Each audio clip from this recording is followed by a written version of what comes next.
Bismillahirrahmanirrahim. Mr. Chairman, friends and colleagues, Assalamu alaikum and very good afternoon to all of you. I just want to start my presentation with a quote from Professor Rafiq Bhatti, who's a friend of mine, and is a poet and author of many books.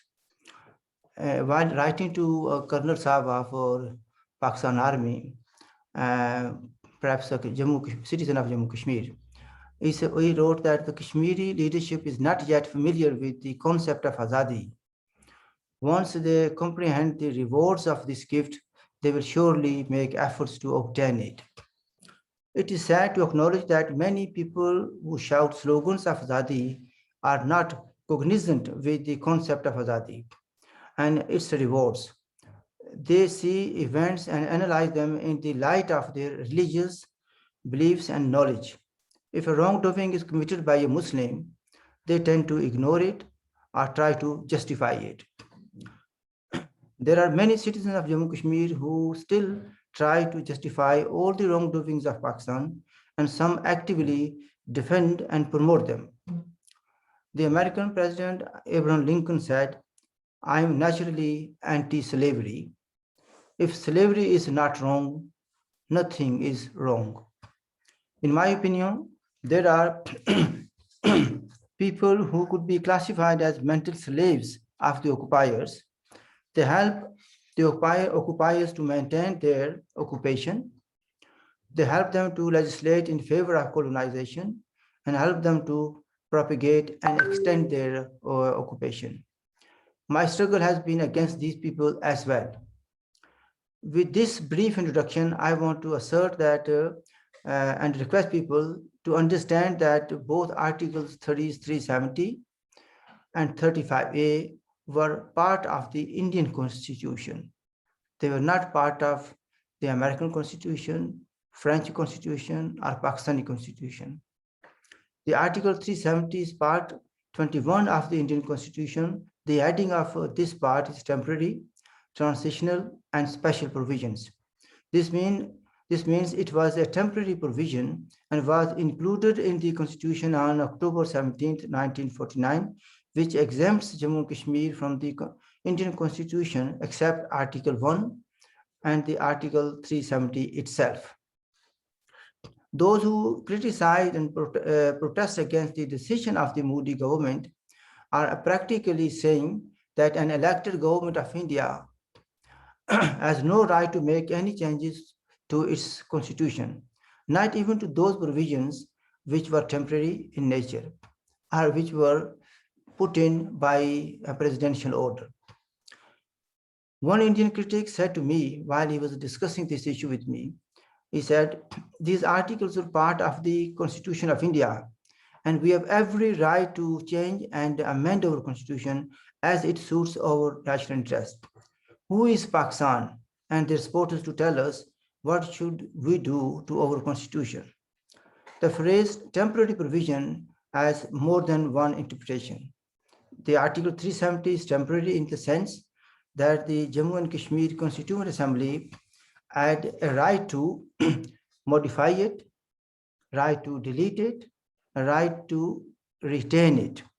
However, the Jammu and Kashmir Assembly decided to retain it. The other interpretation could be that the accession was not permanent, and the proposed plebiscite could change the legal status of the accession.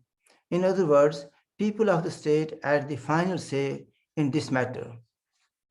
The Article 370 can only be deleted by a presidential order. However, the presidential order should be preceded by the concurrence of Jammu and Kashmir Constituent Assembly. Accession with India was only on three subjects, namely defense, foreign affairs, and communication. If India wanted to extend central laws to Jammu and Kashmir apart from these three subjects, then it was mandatory to obtain government agreement of the government of Jammu and Kashmir state. In other words, both India and Jammu and Kashmir had their own constitutions, own presidents, own prime ministers, own parliaments, own flags, almost like two separate countries. It must be pointed out that the Article 3 of the Jammu and Kashmir Constitution declares that Jammu and Kashmir is an integral part of India, and all those stalwarts who championed the cause of Azadi, including Sayyid Ali Gilani Saab, accepted that and took oath of allegiance to India. Article 35A was introduced through a presidential order in 1954. Article 35 is unique in the sense that it does not appear in the main body of the Constitution. Article 35A, Article 35 is immediately followed by Article 36, but comes up in Appendix 1. Article 35A empowers the Jammu and Kashmir legislative to define the state's permanent residents and their special rights and privileges. Mr. Chairman, critics of 370 and 35A support and are supporters of the Prime Minister Modi say these articles promote regionalism and secessionism, deny equal rights to citizens of India because they cannot purchase immovable property in Jammu and Kashmir, prevent Indian citizens to settle permanently in Jammu and Kashmir, deny right to employment to Indian citizens of if he or she is not a citizen of Jammu and Kashmir. A female citizen of Jammu and Kashmir loses her property, including right to ancestral property, if she marries a male who is not a citizen of Jammu and Kashmir. Furthermore, she cannot obtain employment in Jammu and Kashmir or benefit from financial benefits from the state or the union government to educate herself in educational institutes in Jammu and Kashmir. In their view, all the above is discriminatory and do not satisfy the equality standards of 21st century. Apart from that, all non-Muslims who were uprooted from their homes in 1947 from the areas which are now part of Pakistan and settled in Jammu and Kashmir have not yet given citizenship. This includes their children and grandchildren. Above all, the critics claim that these articles have been the biggest hurdle in the way of full integration of the state with the Indian Union. They believe these articles have gravely harmed people of Jammu and Kashmir and people of India. The Article 35A empowered Jammu and Kashmir state and defined permanent residents of the state. It conferred certain rights and privileges to the Jammu and Kashmir state that are not available to other citizens of the state. In summary, under the provisions of the permanent residence certificate, Indian citizens cannot purchase immovable property, can't get a government job, can't get admission in a government-run college, no scholarship if a female with a PRC marries an Indian male citizen, then her children and husband won't be entitled to PRC and won't have the same rights in the state and won't be able to inherit immovable property. This, an Indian critic says, is discriminatory and against the rights of Indian citizens enshrined in the Constitution. It is against Article 14 of the Constitution, equality before the law, as it also violates rights of women. Critics also give example and the plight of 200 families who came to Kashmir and are known as Safai Karmacharis. It is claimed they were promised permanent residence certificate. They have stayed there for some decades now, but still they don't have permanent residence certificate. They can vote for local Sabha elections, but they cannot vote for Jammu and Kashmir Assembly or local body elections. Another criticism is that this article became effective in May 1954, but was made applicable retrospectively from 14th May 1944 to ensure that Hindus who lived in areas of the British India, now Pakistan, are barred from obtaining permanent residence certificate. So in other words, although the article was passed or made part of the Constitution in 1954, but it was applicable from 1944. You can understand the reason. In addition, the critics say corrupt, ambitious, and disloyal politicians and bureaucrats, under the cover of these articles, advanced their own interests. They were reportedly involved in embezzlement, covertly supporting militancy, unrest, stone pelting, and arson, etc. Apart from protecting corrupt peoples, critics claim these articles promoted extremism, militancy, and separation. In defense of eliminating the statehood, critics argue that Ladakh was neglected and the local people did not want to be part of Jammu and Kashmir. They wanted a direct rule from Delhi. Also, they claim because of negligence and poor treatment of the Ladakhi people, there was a serious danger of Chinese and Pakistani infiltration in Ladakh. These critics not only support the actions of Modi government with regard to Article 370 and 35A, they also support the subsequent measures taken by the government to control and subdue reaction of the people in Jammu Kashmir and subsequent suffering. Mr. Chairman, issues with the abrogation and lockdown. The government of India did not follow the proper procedure as explained in paragraph 12. The statehood was ended, Ladakh is separated from the rest of Jammu and Kashmir. Both regions were made union territories. It means if the statehood is restored to Jammu and Kashmir, it will be minus Ladakh.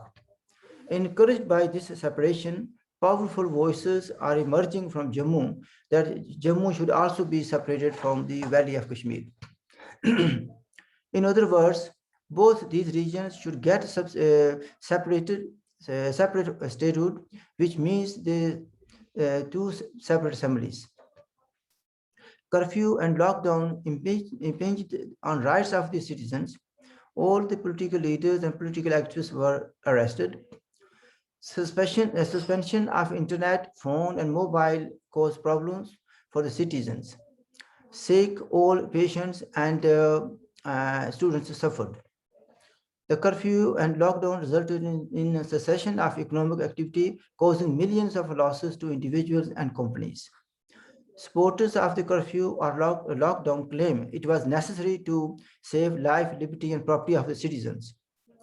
Under influence of the Pakistani propaganda and pro-Pakistan elements, it was possible that people could have come out to demonstrate or create law and order problem, resulting in violence and loss of life.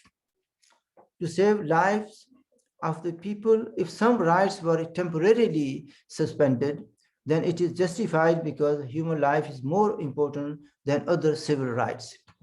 Furthermore, they claim this clampdown and suspension of internet, cell phones, and phone lines were essential to ensure that the communication system between troublemakers in Jammu and Kashmir and their masters across the line of control and in Pakistan was dismantled. They claim results have proved that these measures were necessary and effective because they helped to save valuable human lives. Without the support and guidance from the other side, the local troublemakers were clueless and no one was killed. Many critics strongly believe that Modi government and Imran Khan government are working together to divide Jammu and Kashmir. And in this regard, they have support of America and some other countries. Critics believe that the action of 5th of August 2019 and subsequent developments clearly indicate that both governments are working on some secret agenda and the people of Jammu and Kashmir are not being consulted on this, even though they are the principal party to Jammu and Kashmir dispute. This has exposed both Prime Minister Modi and Prime Minister Imran Khan. Their activities have exposed their political stance on Jammu and Kashmir. People question their sincerity and to people and to Jammu and Kashmir. It is interesting that those who were directly affected by the Article 370 and 35A, those who were directly affected by 35A and 370, they are not making much noise. In fact, some are very happy and they distributed sweets in hope that these changes will provide equality and justice. Those citizens of Jammu and Kashmir who live on the Pakistani side of the divide were not affected by Article 370 and 35A, yet they are the one who were holding protests against New Delhi. However, their lives, their lives are seriously affected by the Act 74, which Pakistan imposed and violated state subject ordinance. And yet they remain quiet about that, or just pay some lip service to confuse people. In conclusion, Mr. Chairman, I want to say that the state of Jammu and Kashmir that existed on 15th of August 1947 is further divided, and some citizens of the erstwhile state are expressing happiness. We all know the reasons, but the bitter fact is that the majority of the people of Gilgit-Baltistan regard themselves as Pakistanis and don't want to be part of Jammu and Kashmir. Ladakh has become a union territory and many are expressing happiness. At present, Jammu and the Valley of Kashmir are also union territories, and if they do get some if they do get statehood back, it will be minus Ladakh. So-called Azad Kashmir is also in the strong grip of Pakistan. There are some areas of the princely state of Jammu and Kashmir under China. Although our struggle is for a united and independent Jammu and Kashmir, and we should continue our struggle, however, odds are against us. And we need to formulate a practical strategy to achieve our goal. The starting point must be that we need to scrutinize the past struggle and see what mistakes we have made and formulate strategies in light of bitter facts we face today. Mr. Chairman, I thank you for your patience.